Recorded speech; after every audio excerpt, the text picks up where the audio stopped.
대곡을 이렇게 준비하셔서 잘 이렇게 은혜스럽게 찬송해 주셔서 감사합니다. 자, 우리 부산에서 우리 박진호 목사님과 사모님이 이렇게 오셨습니다. 요즘은 교통이 좋기 때문에 이 KTX가 2시간 30분 내지 40분 정도면 부산역에서 수원역까지 굉장히 빠른 시간입니다. 그래서 목사님 사모님 오셨는데 제가 한번 찾아보니까 2003년부터 2007년까지 5년을 사역하셨고 소망교 5년을, 그리고 다시 2010년부터 12년까지 또 3년을 사역하셨어요.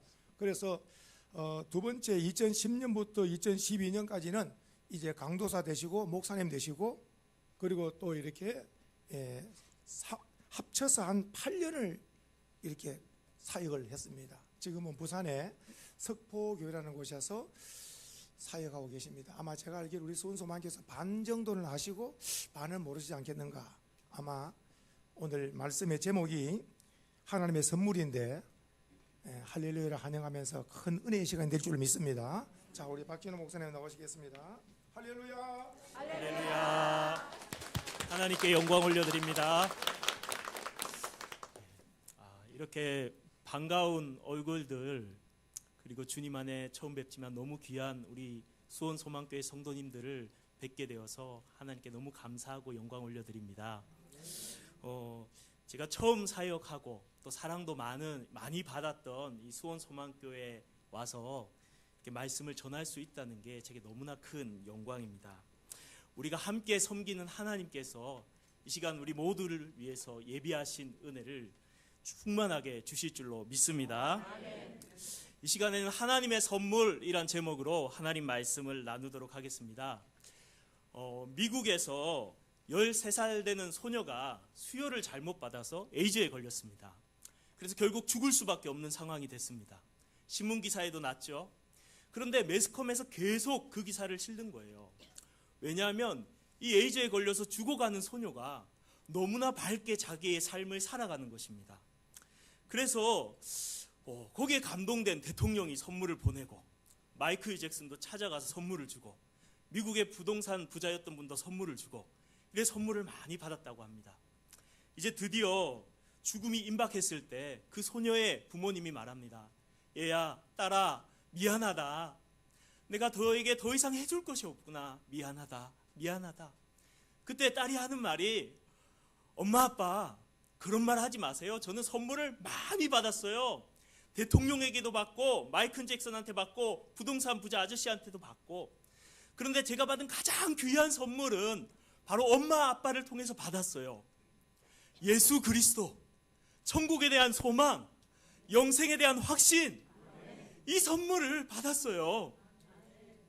저는 지금 이 땅에서 눈을 감으면 다시 하나님 나라에서 눈을 뜨게 될 것을 확실히 믿어요. 이 고백 때문에 많은 성도들이 위로를 받았다고 합니다. 이 믿음의 고백, 죽음 앞에서도 은혜로운 고백과 평안의 마음을 가졌던 이 소녀는 하나님의 나라에 들어가게 되었습니다. 사랑하는 성도님들, 우리가 받은 선물 중에 가장 귀한 선물이 무엇일까요? 그것은 바로 믿음인 줄로 믿습니다. 그리고 그 믿음과 함께 주시는 은혜와 평강인 줄로 믿습니다. 오늘 본문이 바로 이 하나님의 선물에 대해서 우리에게 이야기합니다. 오늘 본문은 베드로가 인사하는 인사말입니다. 이 인사말 가운데 있는 하나님의 선물을 우리가 이 시간 하나씩 한번 살펴보도록 하겠습니다. 하나님이 주신 첫 번째 선물은 뭐냐면 바로 믿음입니다. 오늘 본문 1절 말씀을 다 같이 한번 읽어볼까요? 1절 시작. 예수 그리스도의 종이며 사도인 시몬 베드로는 우리 하나님과 구주 예수 그리스도의 의를 힘입어 동일하게 보배로운 믿음을 우리와 함께 받은 자들에게 편지하노니. 이 편지를 받는 수신자들을 소개하는데 뭐라고 소개하냐면 동일하게 보배로운 믿음을 함께 받은 자라고 말하고 있습니다.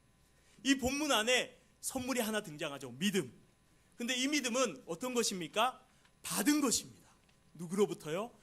하나님으로부터 받은 것입니다. 그렇기 때문에 믿음은 선물인 줄로 믿습니다. 아무리 예수님을 믿고 싶어도 그거 믿는 거 뭐 어렵나? 믿으면 되지 뭐. 믿습니다. 믿습니다.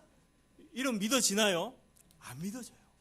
하나님이 우리 마음속에 믿음이라는 선물을 주셔야 우리가 예수님이 믿어지는 줄 믿습니다. 제가 학습 세례 교육을 할 때 꼭 질문하는 게 있어요. 한 명씩 다 물어봅니다. 엊그제도 하고 지난주에도 하고 왔는데, 성도님, 예수님께서 성도님을 위해서, 성도님을 대신해서 십자가에서 죽으신 것을 믿으십니까? 그렇게 물어보면은 이분이 이해하겠나, 이분이 과연 믿을까 하는 분이, 목사님, 저 예수님이 믿어져요, 그렇게 말합니다. 얼마나 감격이 되고 감사합니다. 그런데 출석도 잘하고 공부도 열심히 했는데 예수님이 믿어지십니까? 질문했을 때, 목사님, 사실 잘 안 믿어집니다, 이렇게 말하는 분도 있어요. 여러분, 믿음이라는 게 쉽게 믿어지는 것이 아닙니다. 하나님이 믿음이라는 선물을 우리에게 주실 때 믿어지는 줄 믿습니다. 제가 중고등부 사역할 때, 이 수원 소망교회에서 사역할 때 일입니다. 전도사 때죠.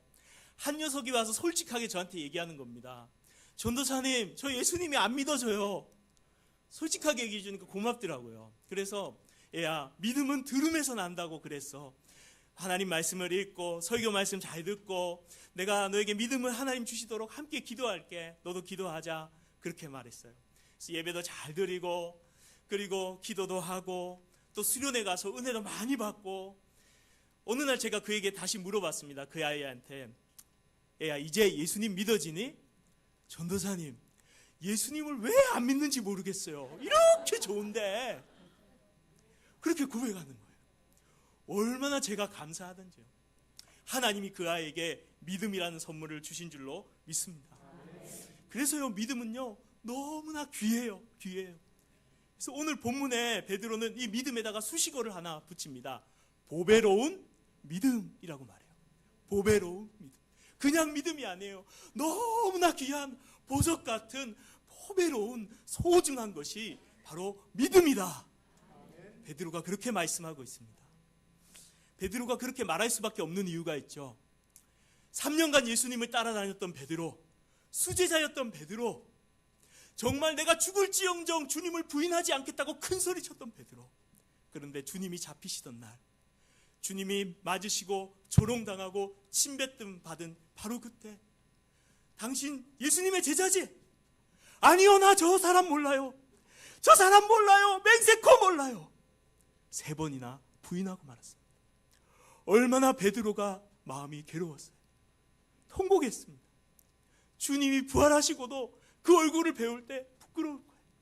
그런데 주님이 베드로를 불러주시고, 베드로의 마음속에 예수님이 왜 십자가에서 죽으셨는지, 나의 죄를 위해서 주님이 죽으셨고 나의 생명을 위해서 부활하셨구나, 그것이 마음속에 믿음으로 다가올 때 자기가 부인했던 모든 죄도 주님이 다 용서해 주심을 믿게 되고, 그로 인해서 제사함을 받은 줄로 믿습니다. 그럼으로써 이 베드로는요, 이 배신자, 주님 부인한 베드로는 이 믿음을 통해서 제사함을 받았기에 이 믿음이 보배롭다, 소중하다라고 고백하고 있는 줄로 믿습니다. 그런데 이 믿음요, 하나님이 베드로에게만 주셨을까요? 이 귀한 믿음을? 아닙니다. 오늘 본문에 동일하게 보배로운 믿음을 함께 받은 자들이라고 그 교회들에게 말해요. 우리들도 마찬가지입니다. 베드로를 변화시키고 베드로의 모든 죄를 씻게 하시는 그 놀라운 복음을 믿는 믿음을 우리도 동일하게 받은 줄로 믿습니다. 여러분, 예수님을 믿으십니까? 할렐루야. 너무 기쁘네요. 예수님 믿는다니까. 그 믿음이 여러분 마음속에 있다는 거, 우리가 놀라운 선물을 받은 줄로 믿습니다. 그러면 우리가 내 이 귀한 믿음이 이렇게 귀하다는 사실을 언제 깨닫게 되었나요? 우리가 예수님을 만났을 때, 그리고 만난 후에 주님의 은혜를 경험할 때 우리가 그거를 알게 된 줄로 믿습니다. 어떤 사람은 성령의 뜨거운 불로 갑자기 이렇게 주님을 만나기도 하고, 어떤 사람은 이슬같이 천천히 내리는 그 이슬 안에 흠뻑 은혜에 젖어서 주님의 그 사랑을 깨닫고 믿기도 하고, 스타일은 다르지만 하나님의 이 놀라운 믿음의 선물을 받은 줄로 믿습니다. 저는 전자일까요, 후자일까요? 불같이 받았을까요? 가랑비처럼 받았을까요? 예, 전자입니다. 전자. 제가 좀 이렇게 곱상하게 생겼어도 예, 좀 놀았습니다. 초등학교 때. 예, 제 어린 시절에 큰 아픔이 있었어요. 정말 살고 싶지 않은 너무 고통스러운 일이 있었고, 아버지가 목사님인데요, 예수님이 안 믿어졌어요. 살아계시면 왜 이런 어려운 일을 주냐고. 너무나 가난했고요, 밥도 제대로 하루에 한 끼, 두 끼 이 정도 먹고 너무나 힘든, 깜깜해서 아무런 소망도 없던 시절이었습니다. 그때 중학교 1학년이 됐을 때 요 옆에 안산에 반월 조수지라고 있어요. 거기 옛날에 에덴 기도원이라고 있었거든요. 거기에 전교인 상기도를 간다는 거예요. 그래서 중학생 1학년인 저를 전도사님께서 진호야, 김밥 사줄게. 그때는 김밥이 귀했거든요. 팔지도 않고. 김밥 사줄 테니까 기도 가자 하고 저를 유혹했습니다. 그래서 제가 그 김밥 때문에 그 상기도를 가게 됐어요. 밤에 깜깜한데 에덴 기도원 뒷산에다가 2, 3m씩 이렇게 애들 어른이고 다 앉혀놓고 기도하라는 겁니다. 1, 2분 기도하니까 기도할 게 없어요. 주기도문 했다가 옆에 방언하는 거 따라 했다가 할 게 없어요. 그래가지고 괴로워 죽겠어 막 이러고 있는데 하나님이 제 앞에 환상을 보여주셨어요. 갑자기 영화처럼 눈앞에 쫙 펼쳐지면서 옛날에 내가 지은 죄들을 다 편집해가지고 붙여가지고 어렸을 때부터 지은 그 나쁜 죄들을 다 보여주는데, 그 죄 앞에서 제가 통곡하면서 눈물 콧물 흘리면서 하나님 앞에 회개했습니다. 그러면서 하나님, 제가 잘못했어요. 제가 죄를 지었어요. 저를 용서해 주세요. 용서해 주세요. 용서해 주세요. 그러고 나니까 그때 들었던, 어렸을 때부터 들었던 예수님의 십자가 복음이 믿어지는 거예요. 아, 예수님이 이런 나 때문에 죽어주셨구나. 아, 예수님이 나 때문에 십자가 못 박히셨구나. 내가 죽어야 되는데 주님이 죽으셨구나. 그때 예수님을 믿고 변화되었어요. 그러고 나니까 있죠, 새도 다르게 보이고 햇빛도 다르게 보이고 바람에 흔들리는 나무도 너무 이쁘게 보이고, 교회에서 찬송가를 부르면 눈물이 계속, 십자가를 생각하면 눈물이 계속, 예수님을 믿는 게 얼마나 좋던지요. 사랑하는 성도님들, 우리가 예수님을 믿는 것이 하나님의 은혜인 줄로 믿습니다. 그래서 이 때를 생각하면서 말씀을 묵상하는데 그 중고등부 때 불렀던 찬양이 하나 떠오르더라고요. 사람들 그 이름 건축자에 어린 돌처럼 버렸지만 내 마음에 새겨진 그 이름은 아름다운 보석. 예수님이 얼마나 귀한지, 예수님을 믿는 이 믿음이 얼마나 보배로운지, 제가 그 예수님의 은혜로 구원을 받았습니다. 사랑하는 성도님들, 우리가 무엇으로 제사함을 받았습니까? 우리가 예수님을 믿을 때 제사함 받은 줄로 믿습니다. 예수님을 믿을 때 사단의 얽매였던 그 모든 사슬에서 자유케 된 줄로 믿습니다. 예수님을 믿을 때 영생을 받은 줄로 믿습니다. 예수님을 믿을 때 성령을 받은 줄 믿습니다. 예수님을 믿을 때 하나님의 자녀가 된 줄로 믿습니다. 예수님을 믿을 때 하나님 나라의 소망을 받은 줄로 믿습니다. 그러므로 옛날에 예수님 믿었었지 하고 믿고 넘어가는 것이 아니라 그 믿음을 가슴 깊이 간직하고 그 믿음으로 그리스도의 십자가를 바라보면서 그 구원의 은혜에 감격하며 지금도 주님의 그 사랑을 생생히 느끼면서 살아갈 수 있는 우리 성도님들이 되시기를 주님의 이름으로 축복합니다. 그리고 이 자리에 혹시 아직 예수님이 믿어지지 않는 분이 있다면 하나님께서 믿음이라는 이 귀한 선물을 여러분들에게 주시기를 축복합니다. 두 번째, 하나님께서 우리에게 주신 선물은 은혜와 평강입니다. 오늘 본문 2절 말씀 우리 같이 한번 읽어볼까요? 2절입니다. 시작. 하나님과 우리 주 예수를 알므로 은혜와 평강이 너희에게 더욱 많을지어다. 아멘. 베드로가 뭐라고 인사하죠? 인사말인데 핵심 단어 은혜와 평강으로 인사하고 있습니다. 바울도 이걸로 인사하는 거 보셨죠? 성경 읽다가 은혜와 평강이 너희에게 있을지어다. 초대교회가 다 은혜와 평강으로 인사를 했어요. 그런데 놀라운 건요, 구약에 가도 하나님이 제사장들에게 백성에게 이렇게 축복해라 했는데 그 축복의 말씀 민수기 말씀에 보면 여호와는 그의 얼굴을 내게 베푸사 내게를 비추사 은혜 베푸시길 원하며 여호와는 그 얼굴을 내게로 향하여 드사 평강 주시기를 원하노라. 구약에서도 은혜와 평강, 신약에서도 은혜와 평강.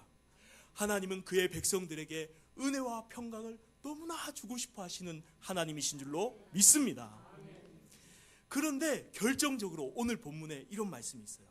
2절 하반절에 보면 은혜와 평강이 너희에게 더욱 많을지어다. 더욱 많을지어다. 초대교회가 얼마나 은혜 충만했습니까? 믿음 좋았잖아요. 평강하고 막 순교도 하면서 은혜와 평강이 충만했던 초대교회한테 지금 이 말을 하는 거예요. 너희에게 더욱 은혜와 평강이 많을지어다.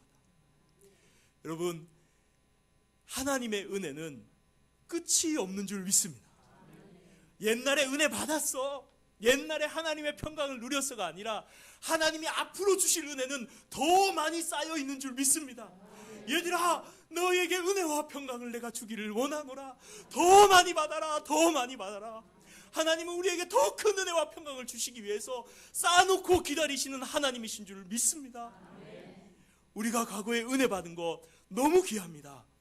근데 옛날에 그랬더라 하고 머물지 말고 오늘, 내일, 앞으로 더 많은 은혜와 평강을 누리시기를 주님의 이름으로 축복합니다. 그렇다면 은혜와 평강이 뭘까요? 이 은혜는 구약에서 이슬의 비유에서 나옵니다. 이슬.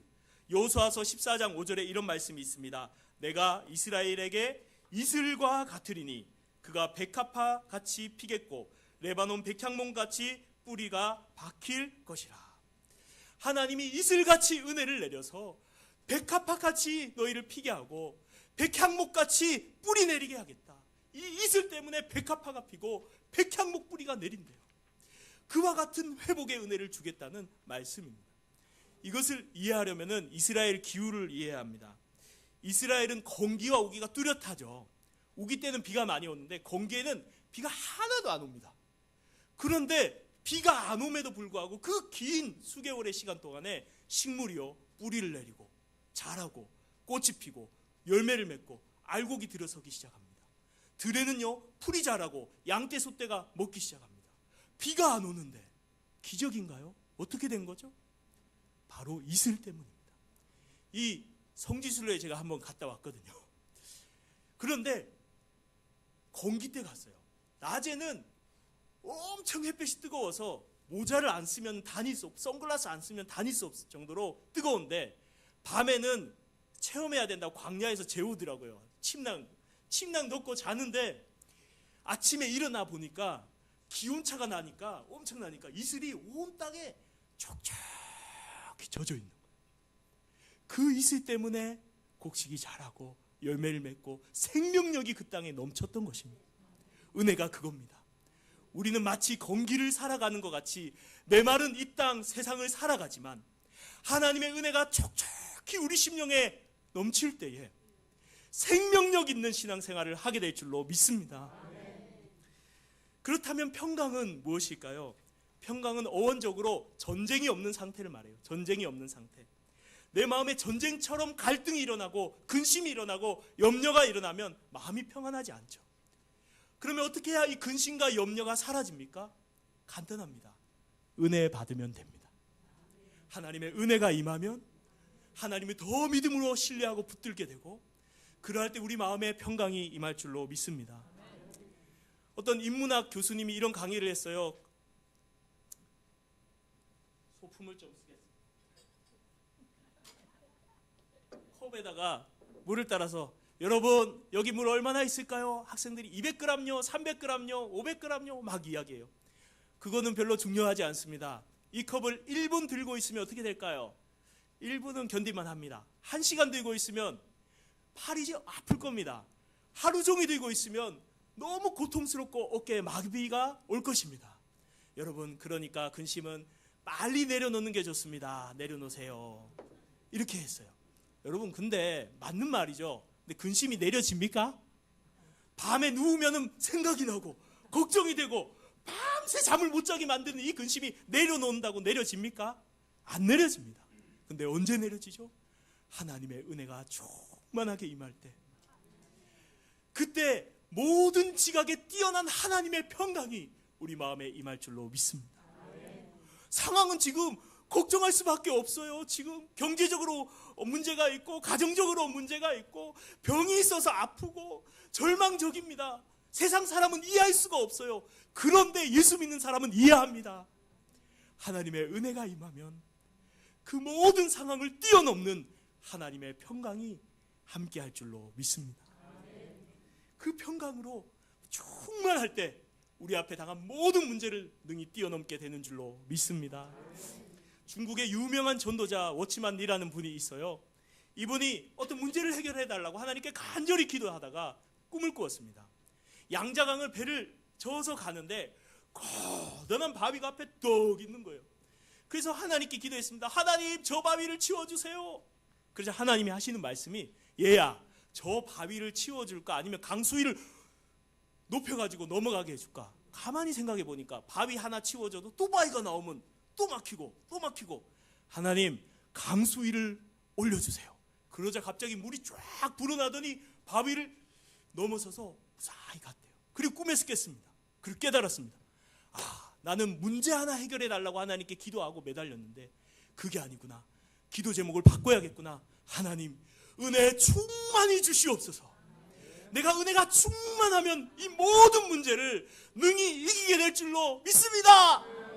그러면서 기도하고 은혜 충만히 임하니까 하나님의 평강도 충만히 임하고, 그래서 중국 교회사에 정말 길이 남을 귀한 목회자가 되었습니다.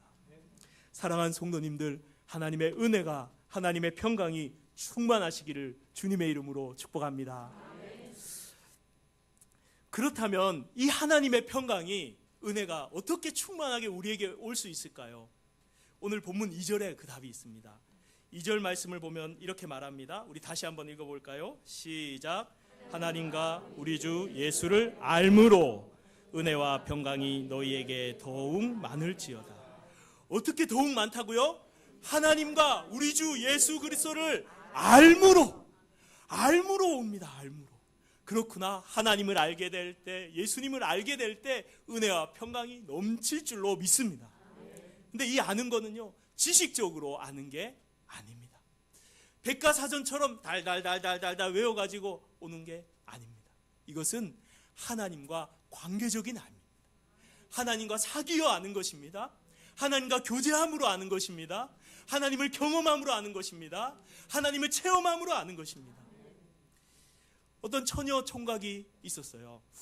근데 이 처녀가 이 총각을 너무 사랑했어요. 그래서 인맥을 다 동원해서 정보를 봅니다. 생일은 언제고, 좋아하는 음식은 뭐고, 좋아하는 옷은 뭐고, 출퇴근 시간 언제고, 가족은 어떻게 되고, 그래서 그걸 달달달달 외웠어요. 이 총각을 잘 아는 걸까요? 아니죠. 정보만 알지 별로 아는 관계가 아니죠. 그런데 이 총각이랑 드디어 소개를 받아서 데이트를 했습니다. 첫 데이트를 하는데 얼마나 설레는지, 총각이 또 사랑에 빠져서 맨날 전화하고 맨날 통화하고 밤새 통화하고 집에 데려다주고 데려다오고 같이 밥 먹고 교제하고 사랑하고, 그래서 총각을 알게 되었습니다. 전자가 정말 아는 걸까요? 후자가 정말 아는 걸까요? 후자죠, 후자. 정말 그 총각을 알게 됐어요. 그러니까 어떻게 돼요? 얼굴에 꽃이 피고 옷도 달라지고 이뻐지고 좋아지고 막 그렇게 바뀌는 거예요. 마찬가지입니다. 우리도 하나님을 알 때 마찬가지예요. 지식적으로만 아는 게 아니라 하나님을 만남으로, 경험함으로 아시기를 바랍니다. 그때 우리 가운데 은혜가 충만하고 평강이 충만해질 줄로 믿습니다. 예를 하나 더 들어볼까요? 하나님은 사랑이시다 라는 말씀입니다. 자, 이거를 이 성경의 진리를 머리로 외워. 하나님은 사랑이시다. 하나님은 사랑이시다. 하나님은 사랑이시다. 암송 끝. 개념 정리 끝. 요렇게 아는 거하고 죄를 많이 지은 한 성도가 예배당에 와서 고개를 푹 숙이고 십자가에 하나님께서 그 사랑하는 아들을 나를 위해서 못 박히심을 생각하면서 간절히 기도하는데 하나님께서 그 마음에 성령으로 감동하셔서 하나님의 사랑이 그 마음에 쏟아 부어지고 그래서 그 사람이 깨달으면서 하나님 앞에 회개하는 겁니다. 하나님, 제가 잘못했어요. 어떻게 나 같은 것도 용서하실 수 있나요? 어떻게 나 같은 걸 위해서 그 사랑하는 아들을 십자가에 못 박으셨나요? 주님, 죄송합니다. 잘못했습니다. 이런 나도 사랑해 주시니 감사합니다. 나도 하나님 사랑합니다. 사랑합니다. 사랑합니다. 이렇게 하나님 사랑 아는 거하고 다르죠. 우리가 하나님을 지식적으로 아니라 기도와 말씀 가운데 하나님과 깊이 교제함을 통해서 그 하나님을 깊이 알아갈 수 있기를 주님의 이름으로 축복합니다. 그때 우리 가운데 은혜와 평강이 넘치게 될 줄로 믿습니다. 한 이야기로 말씀을 마무리하려고 합니다. 예전에 고아원에 후원을 해오던 미국의 어떤 부부가 미국으로 초대장을 한 고아에게 보냈습니다. 배싹도 보냈습니다. 배를 타고 싹을 받아서 표를 받아서 배를 타는데 너무 가난하니까 계란 삶은 거 한 봉지 하고 쌀 한 푸대 작은 거 탔어요. 들고. 다른 사람들은 맛있는 거 막 먹으면서 여행하면서 가는데 막 생사를 씹으면서 2주를 버틴 거예요. 2주가 다 돼갈 때 너무 배가 고파요. 그래서 가가지고 식당을 기웃기웃 하는데 승무원이 너 여기서 뭐하니? 너무 배가 고파서요. 그래? 그럼 들어와서 먹지 그래. 돈이 없어요. 뱃삭스 있니? 네. 얘야, 그 뱃삭스에 식비가 다 포함되어 있단다. 지금 뭐 한 겁니까? 고생하면서 하나도 못 누리고 건너버린 거예요. 우리 신앙의 여정도 마찬가지입니다. 천국으로 나아가는 이 여정 속에 하나님은 믿음이라는 티켓을 우리에게 주셨습니다. 이 믿음에는 은혜와 평강을 함께 포함해서 주셨습니다. 그런데 이 여정 속에 이 믿음의 축복도 은혜와 평강의 축복도 못 누리고 간다면 얼마나 안타까울까요? 사랑하는 성도님들, 하나님의 선물, 이 믿음과 은혜와 평강을 충만히 누리시기를 주님의 이름으로 축복합니다. 나에게 주신 이 귀한 믿음이란 선물을 가슴 깊이 새기면서 십자가를 묵상하세요. 그리고 나를 사랑하신 그 주님의 사랑을 오늘도 생생하게 경험하면서 살아가시기를 주님의 이름으로 축복합니다. 또 주님과 깊이 교제함을 통해서 은혜와 평강을 충만하게 누리는 우리 수원 소망교회 성도님들 다 되시기를 주님의 이름으로 축복합니다. 기도하겠습니다. 하나님 아버지, 우리에게 예수 그리스도를 믿는 이 귀한 믿음을 주심을 감사합니다. 이 믿음으로, 이 은혜로 우리가 구원을 받고 성령을 받고 천국을 받은 줄로 믿습니다. 하나님, 이 땅을 살아가면서 당신의 자녀들을 위해서 또한 은혜와 평강이라는 선물을 주심을 감사합니다. 우리가 기도와 말씀 가운데 주님을 더 인격적으로 만나감을 통해서 은혜와 평강을 충만하게 누리게 하여 주시옵소서. 건기와 같은 이 메마른 세상을 살아갈 동안 생명력 넘치는 신앙생활을 할 수 있도록 우리 수원 소망교회 성도님들을 주의 은혜의 손으로 붙들어 주시옵소서. 감사드리며 예수님의 이름으로 기도드립니다. 아멘.